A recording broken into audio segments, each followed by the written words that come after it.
నిన్న పల్నాడులో జరిగినటువంటి ఈ రా కదలిరా ఏ విధమైనటువంటి సందేశం ఇవ్వకుండా కేవలం జగన్మోహన్ రెడ్డి గారిని ఓడించాలి. నేను అడుగుతా ఉన్నా, జగన్మోహన్ రెడ్డి గారి గురించి మాట్లాడతాడు ఏమని?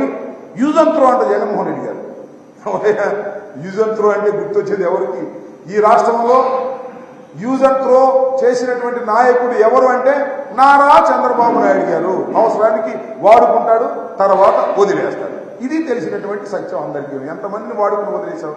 చివరికి ఎన్టీ రామారావు గారి కుటుంబాన్ని కూడా ఏదో బాలకృష్ణ ఏదో నీ బంధువు నీ కొడుకు పిల్లనిచ్చాడు కాబట్టి ఉన్నాడు, కానీ మీ తమ్ముడిని ఏం చేశావు? హరికృష్ణ ఏం చేశావు? నీ తోలడిని ఏం చేశావు?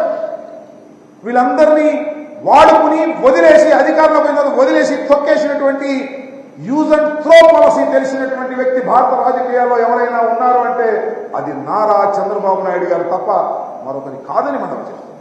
అదేమంటే హూ కిల్డ్ బాబాయ్ అని అడుగుతా ఉన్నా. Who killed Kodela? చెప్పు సమాధానం. Who killed Kodela? కోడెల మరణానికి నువ్వే కారణం. Who killed Vangaveeti Mohan Ranga? వంగవీటి మోహన్ రంగా మరణానికి నువ్వే కారణం. ఈ రాష్ట్రంలో అనేక విధ్వంసాలకు, అనేక హత్యలకు నీ అధికార దాహమే కారణం. నీ అధికార దాహం ఇవ్వడాల నుంచి హింసలు చేసి మ్యానిపులేషన్ చేసి నిలబెట్టుకున్నావు. ఇంకా నీ ఆటలు చల్లనేటువంటి పరిస్థితులు వచ్చాయి. రాజశేఖర గారు వచ్చినప్పుడే నీ ఆటలు చల్లలేదు, నువ్వు మరుగున పడిపోయావు. కానీ దురదృష్టవశాత్తు రాజశేఖర రెడ్డి గారు మరణిన తర్వాత ఆ గ్యాప్లో 5 సంవత్సరాలు నువ్వు ముఖ్యమంత్రిగా చేయగలిగావు. ఇంకా జగన్మోహన్ రెడ్డి గారు వచ్చిన తర్వాత స్ట్రైట్ పాలిటిక్స్ ఆడేటటువంటి వ్యక్తి జగన్మోహన్ రెడ్డి గారు. కుళ్ళు కుతంత్రాలు లేకోకుండా ఆడేటటువంటి వ్యక్తి జగన్మోహన్ రెడ్డి గారు. ఉన్నది ఉన్నట్టుగా చెప్పే వ్యక్తి జగన్మోహన్ రెడ్డి గారు. మ్యానిపులేటర్ కాదు, ప్రజల ఆశీస్సులతో ముందుకెళ్లేటటువంటి వ్యక్తి జగన్మోహన్ రెడ్డి గారు. అలాంటి జగన్మోహన్ రెడ్డి గారు పరిపాలన ప్రారంభమైన తర్వాత ఇంకా తెలుగుదేశం భూస్థాపితం కావడం ఖాయమనే విషయం అందరికీ అర్థమైంది.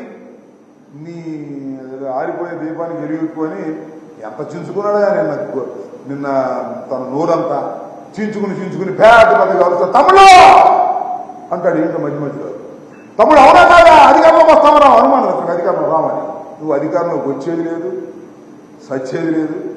మా సిద్ధం సభలు చూస్తుంటేనే అర్థమవుతుంది రాష్ట్ర ప్రజలు ఎంత ప్రేమగా జగన్మోహన్ రెడ్డి గారిని మరొకసారి అధికారంలోకి తీసుకురావాలని తాపత్రయపడుతున్నారో నీకు అర్థమైంది. కానీ ఏదో మసిపూసి మారేడుగా చేసి నీ కేడర్ను మన్నించుకోవాలని ప్రయత్నం చేస్తున్నావు. మా దగ్గర నుంచి వదిలేసిన వాళ్ళు, మా దగ్గర నుంచి మోసం చేసిపోయిన వాళ్ళు నీకు దిక్కయ్యారు తప్ప అసలు నీ క్యాండిడేట్లే లేనటువంటి పరిస్థితి.